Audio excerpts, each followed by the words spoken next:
Hello student, good morning. आज हम लोग 9th क्लास में संविधान निर्माण पढ़ने जा रहे हैं।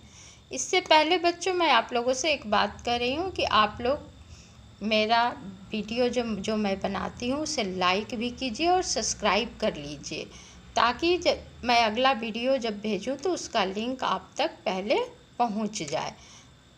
तो आइए चैप्टर का शुरुआत करते हैं, संविधान निर्माण। तो सबसे पहले जानते हैं हम लोग कि संविधान क्या है, संविधान किसे कहते हैं। संविधान एक आधारभूत कानूनी दस्तावेज है जिसके अनुसार देश की शासन व्यवस्था क्रियान्वित होती है। यह वह आधारभूत नियमों का संग्रह है जो सरकार के प्रमुख अंगों का गठन और उनके कार्यक्षेत्र एवं नागरिकों के अधिकारों को निश्चित करता है तथा उनकी सीमाएं निर्धारित करता है। वह सरकार के साथ नागरिकों के संबंध भी निश्चित करता है।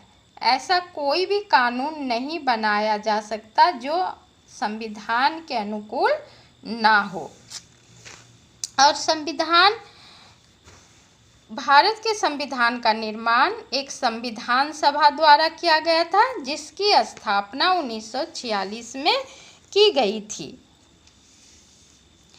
भारतीय संविधान का निर्माण एक संविधान सभा द्वारा किया गया था जिसमें 2 वर्ष 11 महीने तथा 18 दिन लगे थे।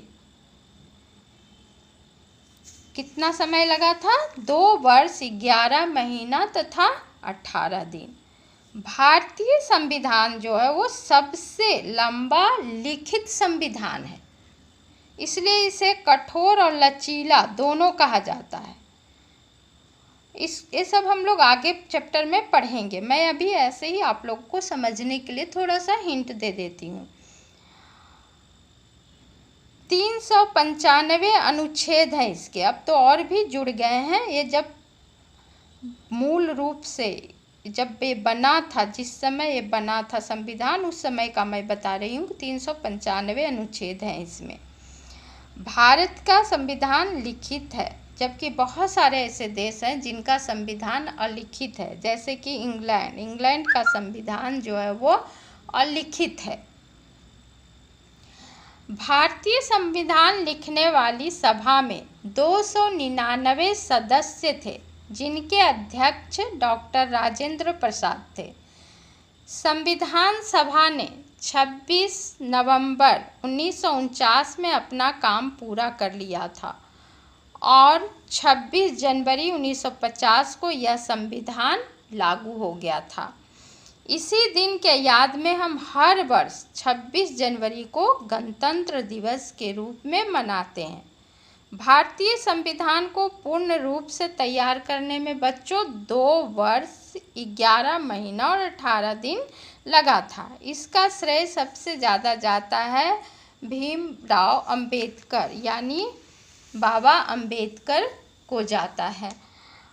तो आइए बच्चों, अब हम लोग एक सरसरी नज़र फिर से डाल लेते हैं कि संविधान क्या है। तो संविधान एक आधारभूत कानूनी दस्तावेज है। अब हम लोग चैप्टर शुरू करते हैं। दक्षिण अफ्रीका में लोकतांत्रिक संविधान।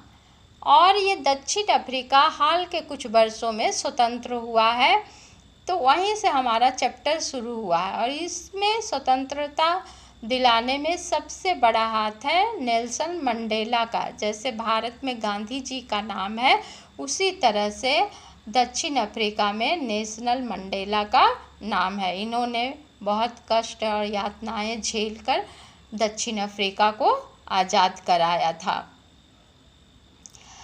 तो आइए शुरू करते हैं। मैंने गोरों के प्रभुत्व के खिलाफ संघर्ष किया, ये नेल्सन मंडेला का भाषण है।